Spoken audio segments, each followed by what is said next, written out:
और अब बात पाकिस्तान की साजिश की। जैश और लश्कर गठजोड़ से जुड़ी है ये खबर। बहावलपुर में लश्कर और जैश की बैठक हुई है जिसमें हाफिज का बेटा भी मौजूद था।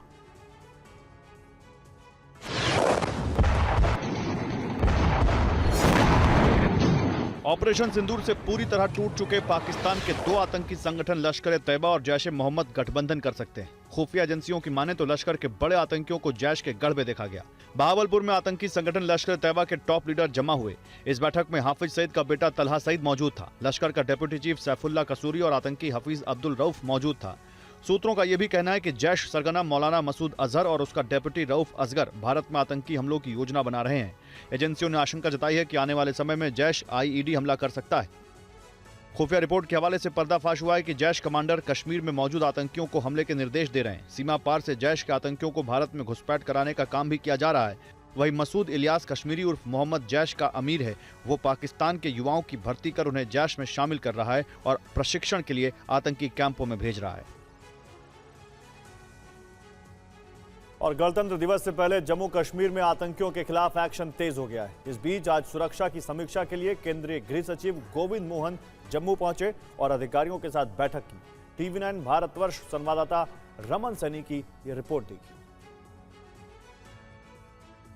जम्मू में गणतंत्र दिवस से ठीक पहले सुरक्षा का व्यापक बंदोबस्त चेक करने के लिए यूनियन होम सेक्रेटरी जो है वो इस समय यहाँ पर पहुँचे हुए हैं और आप देख सकते हैं कि उनका काफिला इस समय अंदर जो कन्वेंशन सेंटर है जम्मू का वहाँ पर अंदर की तरफ जा रहा है। और यहाँ पर एक बड़ी बैठक जो है वो union home secretary Govind Mohan जो है वो लेंगे। उनके साथ साथ में जो IB के चीफ हैं तपन डेका वो उनके साथ में होंगे। साथ साथ में अगर हम कहें तो IB के director DG BSF, DG CRPF, DGMO और तमाम जम्मू कश्मीर के जो आला अधिकारी हैं वो इस समय इस कन्वेंशन सेंटर के अंदर जो है वो मौजूद रहेंगे। और यहाँ पर बाकायदा जो है एक व्यापक सुरक्षा व्यवस्था का जो जांच है वो की जाएगी। हालांकि ये बैठक जो है वो गणतंत्र दिवस से ठीक पहले की जा रही है, लेकिन इसका मकसद है कि पूरे साल 2026 में आतंक विरोधी अभियान जम्मू कश्मीर में किस तरीके से चलाए जाएंगे, खासतौर पर बॉर्डर से होने वाली जो घुसपैठ की कोशिशें हैं उनको किस तरीके से रोका जाएगा। और देश भर के गिग वर्कर्स के लिए राहत भरी खबर है। सरकार के दखल के बाद ऑनलाइन ऑर्डर से 10 मिनट डिलीवरी का नियम हटा लिया गया है। इससे स्विगी, जोमैटो समेत तमाम डिलीवरी बॉयज में खुशी की लहर है। उनका कहना है कि सरकार का यह फैसला उनकी सुरक्षा के लिहाज से बहुत अच्छा है। मुंबई से एक ग्राउंड रिपोर्ट आपको दिखाते हैं। मैं अब आपको बताना चाहूँगा कि ये जो डिलीवरी बॉय हैं वो मैडम को बोलूँगा आप आगे जाएं। और ये देखिए, ये जो सामान दिया था वो सामान लेकर पहुंच गए हैं। हम इनसे बात करते हैं। भैया, हम लोग एक टाइमर लगाकर देख रहे थे, आप तो 7 ही मिनट में आ गए। इतना चमत्कार कैसे कर दिया आपने? हम लोग जैसे वहाँ ऑर्डर पाते हैं तुरंत जस्ट लेके आते हैं। कहाँ से लेके आ रहे हैं? कितनी दूर से लेके आ रहे हैं? हनुमान नगर से। नीरज जी, आप बाहर आए तो हनुमान नगर से आ रहे हैं जी। हनुमान नगर कितना किलोमीटर है? 1 किलोमीटर होगा यहाँ से। 1 किलोमीटर है। कितना सिग्नल पड़ा होगा? सिग्नल कोई नहीं पड़ा है। सिग्नल नहीं पड़ा। रोड का काम तो चल ही रहा है, मेट्रो का चल ही रहा है, लेकिन फिर तो भी मोटरसाइकिल कौन सी है आपकी? मोटरसाइकिल इलू इनो है, बैटरी वाली। इलू जी। अच्छा, ये इलू मोटरसाइकिल जो है वो बैटरी वाली, उसकी स्पीड क्या होगी? स्पीड वही 20 का है। 20 किलोमीटर 1 घंटे में। लेकिन आप 6 मिनट में पहुंच गए यहाँ पे, ये तो बहुत बड़ा चमत्कार है। आप 27 माला लिफ्ट, आपको लिफ्ट खाली मिल गई? खाली था। और खाली नहीं मिलती तो क्या होता? लिफ्ट का इंतजार करते 2-3 मिनट? हाँ, करते। कस्टमर चिल्लाते हैं आप पे? नहीं। तो देश भर में गिग वर्कर्स के लिए राहत भरी खबर के बीच हमने कई रियलिटी चेक किए। अब देखिए भोपाल से रिपोर्ट। कितनी दिन में कितनी आप पार्सल डिलीवर कर देते हैं? 25 से 30 अच्छा, समथिंग हो जाता है। अभी हमने ऑर्डर किया, 9 मिनट में आप लेकर आ गए। आप लोगों पर कितना दबाव रहता है इसका ऑर्डर प्लेस करने का कि भाई 10 मिनट के अंदर ही आपको ऑर्डर प्लेस करना? वैसे दबाव तो सर नहीं रहता, क्योंकि कोई टाइमर नहीं होता उसमें। अपने ऊपर रहता है जितनी भी देर में अपन डिलीवर कर दें। और अभी जो सरकार ने नई गाइडलाइन जारी की है कि आप कोई वर्क जो ड्यूरेशन है उसका कोई बाउंडेशन नहीं रहेगा कि 10 मिनट के अंदर ही करना है, आप अपना समय ले सकते हैं। क्योंकि कई बार हम आपको जल्दीबाजी में देखते हैं जाते हुए कि भाई जल्दी से हमें अपना सामान पहुंचाना है अपने कस्टमर तक। तो इस सरकार के इस फैसले पर क्या कहेंगे?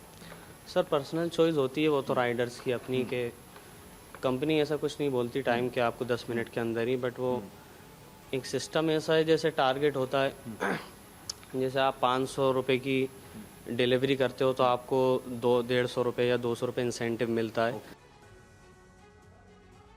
आज राजस्थान में 1500 कनिष्ठ अनुदेशकों की बहाली का रास्ता साफ हो गया। कड़ाके की ठंड में 3 दिन से धरने पर बैठे अभ्यर्थियों के पास जब TV9 की टीम पहुंची तो कुछ देर बाद ही उन्हें नियुक्ति पत्र सौंप दिए गए।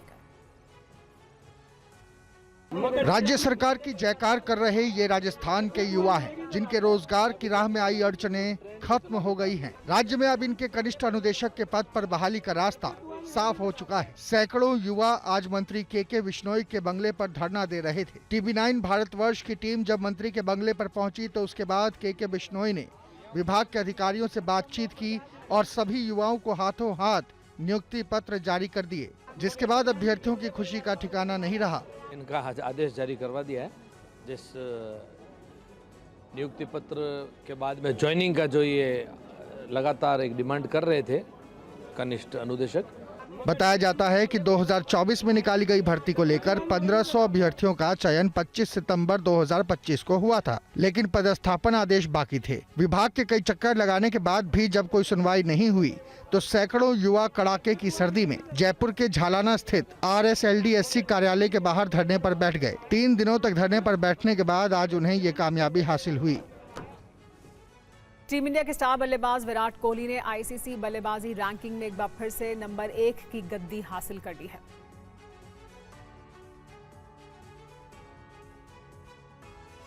सैंतीस साल की उम्र में विराट कोहली एक बार फिर से वनडे में नंबर 1 बल्लेबाज बन गए हैं।